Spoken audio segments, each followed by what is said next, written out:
welcome back. Taking a look at Man of Steel today. This is the 4K release, which you can kind of see there, a little glint.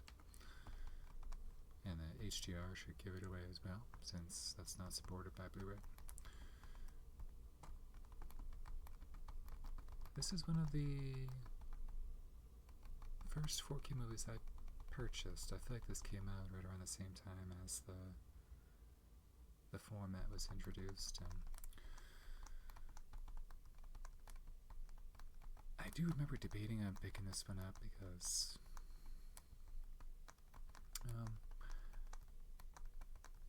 wasn't a big fan when I saw this in the theater. I was maybe a little irritated when I left the theater, and I've since warmed up to it, but this 4K came out almost 10 years ago, and the movie came out now 12 or 13 years ago, 2012 or 2013 or something like that.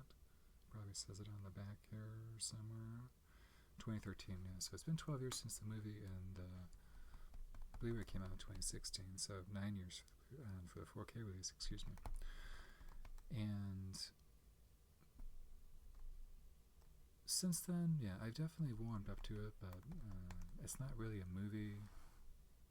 Let me center it there.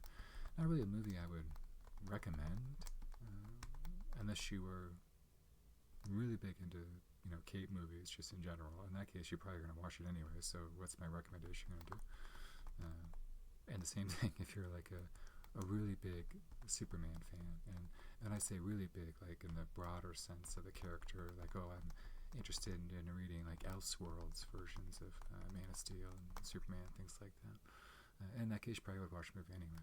Just someone that likes to watch movies every now and again, I can't say I'd recommend Man of Steel, but so let's take a look at the back before we keep talking about the movie here. We got the spine, a little blurry, and Man of Steel soars high, and thrills to await you. Nearly 4 hours of special features, journey of discovery, creating Man of Steel. Watch the movie with Zack Snyder as he shares the incredible journey to reimagine Superman. Well, that's kind of neat. I don't know. Is that like just commentary? Like watching commentary with Zack Snyder? Or is he like on the screen or something? Maybe it's like a little silhouette. Mystery Science Theater 3000. Probably not. All-out action, taking superhero action to spectacular heights of realism. Planet Krypton, the world's first exploration of Krypton and its lost society, and much more. And strangely, no right about the actual movie here. That's a little unusual. Yeah, especially since it's saying it's Superman reimagined. You would think they'd want to provide some insight as to what that means, like what this is about, but I guess they were just going with the special features here. So I haven't watched any of these. In fact, this is the first time I'm hearing about them. I don't normally read the back of these boxes. It really wasn't until I started making these videos when I'm paying more attention to what they're actually printing on the back, and so these are all new to me. Let's take a look at the inside here. So we have the Blu-ray with some discard here, and then we have the 4K with I really didn't call it discard, just pretty standard, but that's pretty common for Warner Brothers. I feel like their 4K discs are typically just like the name of the movie, and that's it. So, but I think it's the proper font at least, so I guess I'll give them that. There's a bit of a waviness here to the art. You could probably see that. Yeah, you can see that for sure in the camera there. Yeah, so when I bought this, again, I was kind of on the fence. Like when when this first came out on 4K, I was really up for anything at 4K at that point, just with it being a new format. So I decided to give the movie another shot, and this is definitely a used copy. You can see it was actually resealed at some point. This wavy texture is normally when you're shrinking an item. Doesn't have to be a movie with a heat gun, and you're just keeping the heat on the case for too long, and this is what happens. You get this wavy effect here. So it's not as bad on the back, so it's really just the front. And I've been there working in retail, so I can not lose my mind at someone spacing out when they're shrink wrapping a bunch of stuff. But that's what it is.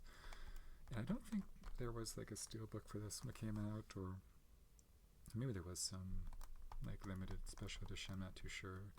Again, this isn't like a huge favorite of mine, so I wasn't seeking out the movie even new for that matter. But I do love Superman, one of my favorite characters, and I can defend Superman Returns. I absolutely love that movie. I did a video on it, and I know a lot of people are pretty lukewarm in that movie. And I feel like this movie is almost, I guess some would consider like a course correction for what Superman Returns brought to the screen, but it definitely veered in a direction that, again, it's not so much I didn't agree with it, it's just the fact that I feel like the movie is pretty clunky and pretty contrived. And I do like Henry Cavill as Superman. I like him fine. And I wasn't immediately sold on it when I first saw the movie, but now that I've watched Batman v Superman, I'll probably do a video on that. I guess now I'm watching all these Superman movies, I'll just keep it going. And what was the follow-up to that? Justice League. Especially, at least Zack Snyder's Justice League, where you can see where he was taking the character. But in this movie, well, from an inspiration, like if you've seen the most recent Superman, and James Gunn has come out and just flatly said, no, that really, a lot of this is inspired by All-Star Superman. And this kind of has some elements of Birthright, if you're into the comics anyways. And again, I don't mind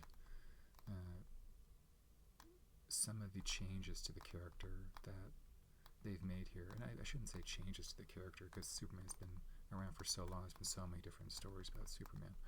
But there are some folks that are like vehemently against this movie, at least online, keyboard warriors and what have you, about Superman doesn't kill, and what the hell is going on with Jonathan Kent in this movie. And I'm actually okay with that stuff. I get like they're kind of going a different direction with Superman. Again, with Superman Returns, I feel like Superman Returns was an odd movie in a sense. You're bringing back a character. The last movie was in the 80s, and you're essentially making a sequel to the 80s movies. It would be like the most like when Batman Begins was coming out, like it's a follow-up to Batman Returns or something, but it's not done by Tim Burton. It's done by someone that was totally in love with those movies, and they wanted to have a third movie pretending that Batman Forever didn't exist or something like that. Wasn't exactly a new take on Superman, or something that was more in line with some of the like recent comics that were coming out at the time.